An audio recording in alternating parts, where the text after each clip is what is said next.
Right now, while you are watching this video, your body is fighting a war. You know that? No sirens, no alarm, but somewhere inside you, right this second, nearly 1 million new soldiers are being made every single second just to keep you alive.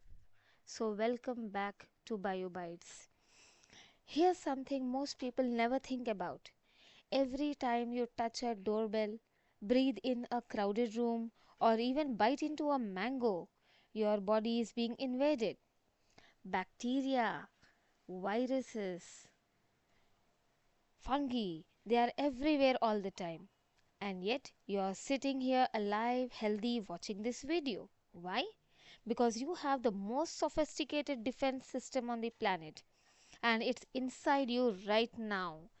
It is what we call it as our immune system. Right, and today in the next 15 to 20 minutes, we are cracking it open. So, by the end of the video, you'll know why pus is basically a graveyard of dead soldier cells. You'll understand why a bee sting. By the end of the video, you will understand why a bee sting can kill some people but not others. You'll see why a newborn baby's only protection for the first few months of life comes entirely from its mother, not from anything the baby's own body has built yet. And most importantly, you'll walk away knowing exactly how to answer the immunology questions that keep showing up in competitive exams. Because we are not just learning theory today, we are even practicing it. So, first, let us see what immunology is. So, immunology is a science of immune system. And what is immune system? It is our body's natural defense mechanism that protects us from harmful invaders. So, any disease causing, there is one very common term you need to remember, children, that is pathogen. So, pathogen is any disease causing organism, right? So, these harmful invaders, when they enter into our body will identify self and non self. Our body system will identify the self and non self. It knows what its cells are, and it knows what the foreign materials have entered. So, this identification and the body's natural defense mechanism, so this study we call it as immunology. So, are you all ready to dive into the science of immunology? Yes, let's go in. Now, as I already told you, immunology is the body's natural defense system. Right. So, your immune system produces roughly 1 million cells. So, your immune system will produce roughly 1 million new white blood cells every second. So every second 1 million WBCs are formed. It is rebuilding its army continuously. Not even when you are sick, but every time. Your immune system can distinguish, as I told you, self from non-self. Not only this, any stray protein which comes from the pathogen is identified. Right? So within seconds it's identified. So here you see it is our immune system is made up of cells, it is made up of tissues, organs and proteins. Right? Now major functions: it prevents the entry of pathogens. Pathogens, I told you, all disease causing organisms. It identifies foreign invaders, I told you, the self and non-self, right? It identifies that, and it identifies the foreign invaders. It can even be a stray protein. It not only identifies but also destroys the microbes and the toxins, and it provides protection against infection, right? So that is the main function of our immune system. Now, what is the purpose of immune system? Why should we have immune system? The first one, to prevent infection. So here you can see how the bacteria invades our body cells. So to prevent infection, to eliminate invading pathogens and maintain body health. So this is something very important, the purpose of immune system. So now the common pathogens we all have learned. So there are some common pathogens in the form of virus, right? Like we have our COVID-19 few years back, bacteria, even it's all the time, like I should say, it is continuously present everywhere. We have the fungal infections, we have the protozoans like malarial parasite and all, and we have parasitic worms, right, which like Taenia solium and all, which are the common pathogens which spread diseases. So now let us move on to the WBCs. Now, you have already learned, children, our WBCs are divided into mostly two categories. We have granulocytes. Now, granulocytes means we have learned these are the WBCs which have granules, and we have agranulocytes. Agranulocytes means which do not have granules, they have granules, right? Now in granulocytes we have three types of WBCs. They are neutrophils, they are eosinophils, and they are basophils. And in agranulocytes we have monocytes and lymphocytes, right? So here we are comparing the most important cells which are related to our immune system, which are the granulocytes, the neutrophils, the eosinophils, and basophils. Let's learn about them. So if you see these neutrophils, they are they have a nucleus which is multi-lobed. Like their nucleus is, you see, it is multi-lobed nucleus. The nucleus, each one, this is called as a lobe, multi-lobed nucleus, where neutrophils, right? Now let us complete about neutrophils first. Now when we stain this neutrophils, it stains pink, and its diameter is 8.85 micrometers. And neutrophils, remember, they are the most abundant cells in our blood. You find 40 to 75%, right? And they are known as the microscopic policemen of our body, very important. So the neutrophils are known as the microscopic policemen of our body, where they are the body's first line of defense, and they engulf the bacteria.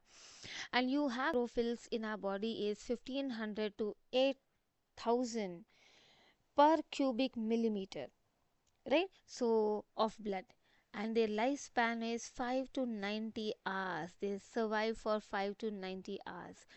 And their granular composition, as I told you, they have granules, right? They have granules in them, and inside the granules you have some enzymes, right? Now these enzymes are called as, you can see here, lysozyme. So they contain the enzyme called lysozyme. They contain the enzymes called MPO, that is myeloperoxidase. MPO is myeloperoxidase phospholipase protease. Now let me tell you, these enzymes are built to digest and destroy bacteria, right? Once they engulf the bacteria, these enzymes will help the neutrophils to digest them, right? And when these are activated, right, when these enzymes, when the granules, or in the granules, when these enzymes are activated, you have they also fling the NETs, that is the neutrophil extracellular traps. And what do these neutrophils extracellular traps do? They physically trap and kill the microbes outside the cells. They don't They prevent them from entering into the cell. Outside the cell itself, they have the neutrophil extracellular traps which kill them outside, right? So they are specifically designed to damage the tough outer coating of parasite like worms on activation, right? Then if the neutrophils are less in count, you call that condition as neutropenia, and if they are more, you call it as neutrophilia. These are the diseases or the conditions. Now next, let us move on to eosinophils. When we talk about eosinophils, children, eosinophils, they have a two-lobed nucleus. It is like a, right, the head headband, what you apply, what you put it, right, the music headband.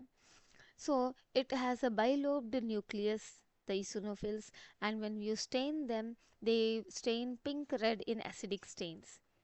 Right, so here you need to remember that eosinophils stain in acidic medium, basophils in basic medium, and neutrophils neither stain with acidic nor basic, they are neutral.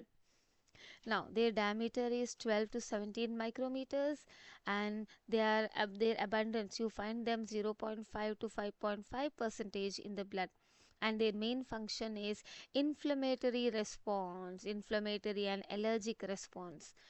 You find them in abundance when there is an inflammatory response, and you find them 0 to 450 cubic millimeter, right, and their lifespan is 8 to 12 days in tissues and 60 to 70 hours in blood. So in tissues you find them 8 to 12 days they are present. Now these eosinophils, they have a major basic proteins called peroxidase, histaminase proteins, right. Now if you see this peroxidase and histamine proteins, these are mostly released in parasitic conditions, like when there are commonly warm infections or allergic conditions like asthma. So these eosinophils are the immune system's parasite and allergy specialists. So the eosinophils are mostly the allergy specialists. So what they do is, when these are activated, right, they release cytokines, eosinophil peroxidase, right. So these are VEGFs. So these are the secretions which are produced on activation of this. So they mainly work in allergic conditions, and in eosinophilia, like you can see, if it is, the cells are more than 500 cells per microliter of blood, then you call that condition as eosinophilia, right. So you need to remember that eosinophils mostly work under uh, allergic conditions. Now next we have the very rarely found, or I should say very less or very fewer cells in our blood, the basophils. Now these basophils, they have an S-shaped nucleus. So their nucleus is bilobed and it is in the shape of letter S. S-shaped nucleus, and they give dark blue color in basic stains, and their diameter is 10 to 14 micrometers, and they are very less abundantly seen, 0 to 1% only. Children, you need to remember the abundance or the presence of these WBCs in your blood, and these are also involved in allergic reactions. They release the proteins called histamine and heparin. Heparin is an anticoagulant, and their normal range is 0 to 300 cubic millimeter, right, in blood, and they live for 60 to 70 hours. So you see, they live for 60 to 70 hours, and then their granular representation. So you see, they have the proteins like histamine, heparin, proteoglycans, pros prostaglandin. So we will be learning about these and secretions in our future videos. So secretions on on activation, it releases leukotrienes and interleukins. So we'll be learning about these two, the importance of these, which mainly help during allergic reaction or any conditions which release to leakage of blood along with the platelets. Then next we have, if basophils are more than the 10%, you call the condition as basophilia, right. So basophilia means basophils exceed the 10% of the total WBCs, right. There are some often linked to certain allergic conditions, or people suffer from blood disorders like chronic myeloid leukemia when their basophil number increases, right. So this is all about the granulocytes, the neutrophils, eosinophils and basophils. Now let us talk about the innate versus acquired immunity. Now what is our immune system isn't one organ, it is a distributed network, right? So it works together similar to a country's defense spread across multiple bases rather than one army camp. If I just tell you the fun fact, our gut alone houses nearly 70 to 80% of the body's immune system. It is taken only by our gut. People don't expect digestion and immunity to be linked. So, right. So, if you see, innate immunity is a type of immunity which is present from birth, right? And it is the body's first line of defense. And it is non-specific in response. Now, non-specific in response in the sense, let it be any infection, right? It responds to that, right? It does not identify the pathogen. Any pathogen which enters, it just gives a response. It is the body's first line of defense, and it acts immediately, right? It does not delay. Like for example, if you see vaccines, if I take a vaccine, it takes time to act, but here in a opposite to that, it acts immediately. No immunological memory, so it doesn't have any memory. When a pathogen enters, immediately it acts and it destroys the pathogen. That's it. It doesn't recognize that this pathogen entered once upon a time. No, next time it is again fresh for it. Now same response on repeated exposure, and it includes, and what does innate immunity include? It includes physical barriers like phagocytes and NK cells, natural killer cells, and complement proteins. So our innate immunity is made up of phagocytes, natural killer cells, and complement proteins. And what is its main function? Protects against a broad range of pathogens, different range of pathogens. It has no specifications, right? Now, when we talk about the acquired immunity, now, acquired immunity is what comes from outside, that is after birth, you can say. So, it develops after exposure to antigens or vaccination. Now, it is a second line of specific defense. First line of defense is a innate, which is by birth. Second line, it is acquired. Specific defense. Specific means it identifies a particular pathogen, and it is highly specific in response. Here you can see it is non-specific, but here it is highly specific. If I take a typhoid vaccine, so my typhoid vaccine, my immunity will identify only typhoid. It will not identify cold. It's like that. And it takes days to develop during the first exposure. Vaccines do not work immediately, they take time to develop. Now, it has immunological memory. Yes. So here they don't have memory, but here it has immunological memory. When I take typhoid vaccine, that means throughout life, whenever any typhoid pathogen enters into my body identifies that. Right. And it is faster and stronger response on repeated exposure. Stronger response is observed. And what are the main components? The B lymphocytes, the T lymphocytes, and the antibodies. So these are the main cells involved here, mostly the A granulocytes here you can see. And it targets specific pathogens. Where our innate was against broad range of pathogens, here we have acquired against specific pathogens, right? So now, what is the difference between active and passive immunity? Now active immunity, it is produced in an individual, right? Passive immunity is, it is acquired by antibodies transferred from another source. So active immunity, my own body will produce it, whereas passive immunity I get from another outside source.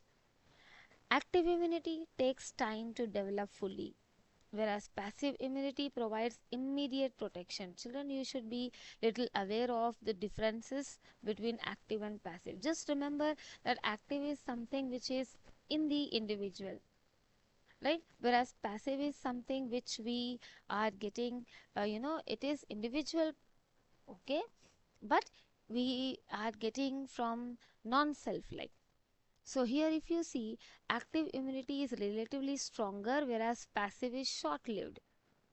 active immunity, there is memory cell formation. Please remember, wherever memory cells are formed, it comes under active immunity.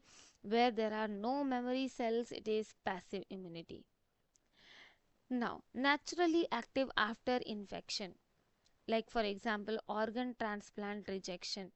So, the moment infection occurs, this particular immunity becomes active, right? For example, whenever there is an organ transplantation, if that is not proper, then immediately the whole body's composition will change, right? That means your cells have not accepted that that particular organ as itself.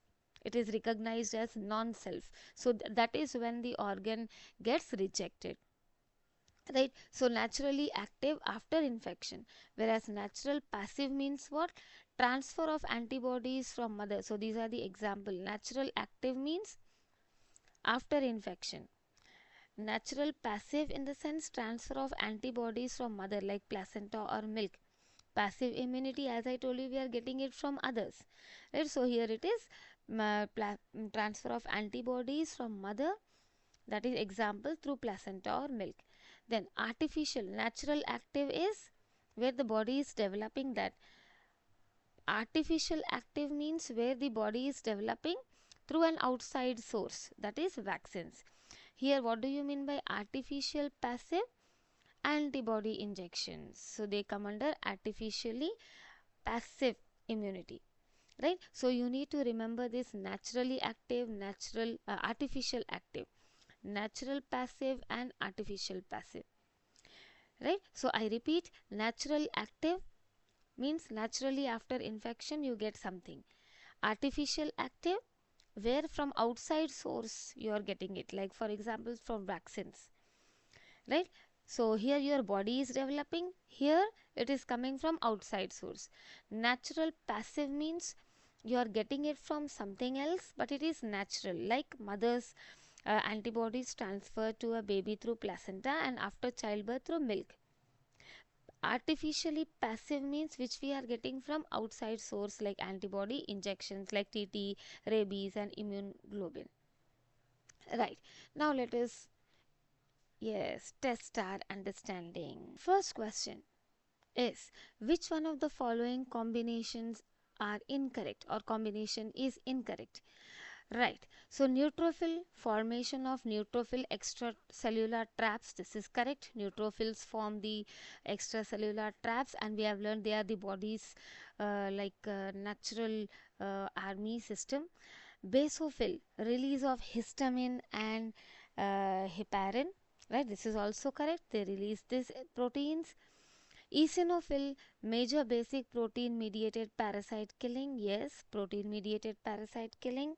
C is also correct. Eosinophils do kill parasites, right? And D, if you see, passive immunity, formation of long lived memory B cells. We have learned here passive immunity is short lived. Passive immunity is short lived, whereas active immunity is long lived. So passive immunity, formation of long lived memory B cells, it is wrong, right? It is short lived. Memory B cells are a hallmark of active immunity only, right? So now let us move on to the next one. A newborn baby receives antibodies from its mother through the placenta. At 6 months of age, these antibodies gradually decline, making vaccination necessary.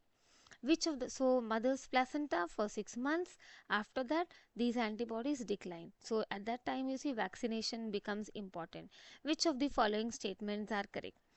The baby develops immunological memory from maternal antibodies, right? So this seems to be incorrect. So A is wrong, that baby doesn't develop memory, right here.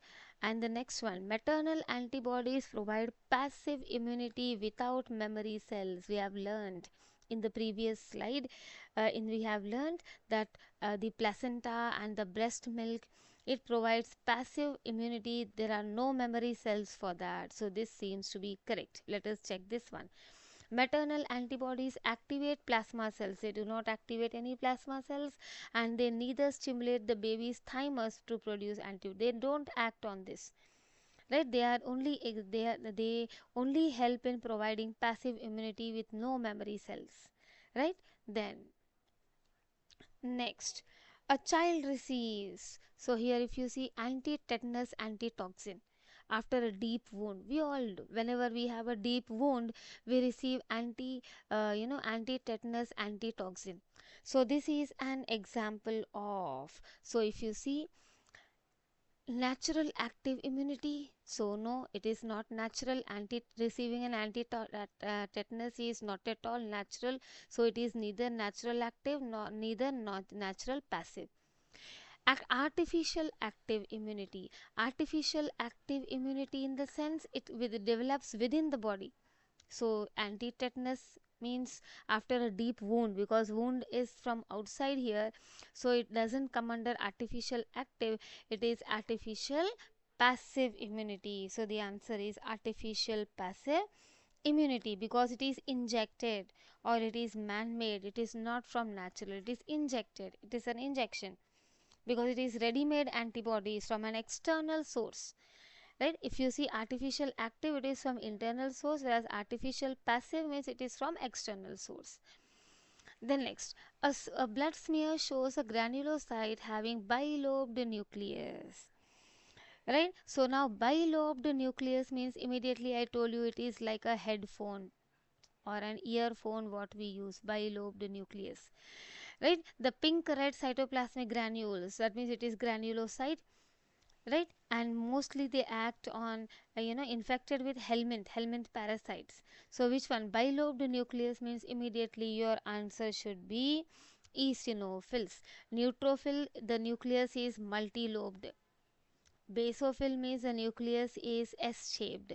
Monocytes though means they are not at all granulocytes, they are agranulocytes. Here they have given granulocyte. So it is bilobed means it is eosinophil, right? Next, a differential count shows 0.8% basophils. Basophils, I told you, the normal range is 0 to 1% basophils, right? So if it is 0.8 means it is normal range, right? You all know, children, this, the differential count, sometimes it will be asked, so please remember this, especially the basophils. They are the cells which are very least in number. Then a patient accidentally steps on a rusty nail. The doctor immediately administers tetanus immunoglobulin and also gives a tetanus vaccine. So what the doctor administers? Tetanus immunoglobulin and tetanus vaccine, both are administered, right?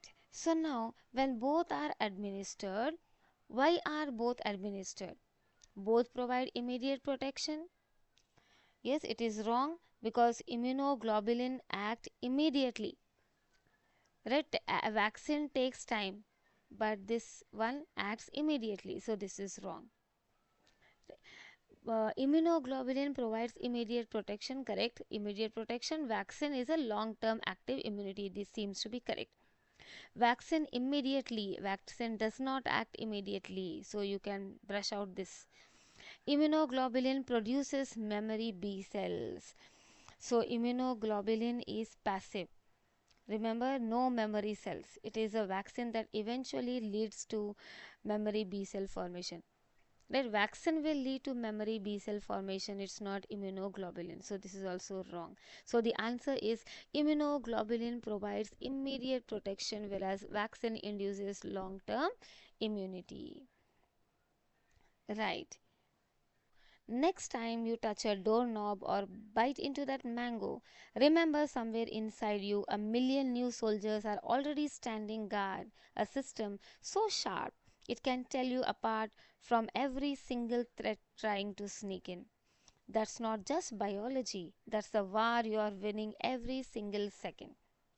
So, if this made immunology click for you, hit subscribe, because on BioByte, every 20 minutes, we crack open one concept and arm you with the exact MCQs competitive exams love to ask. See you in the next one.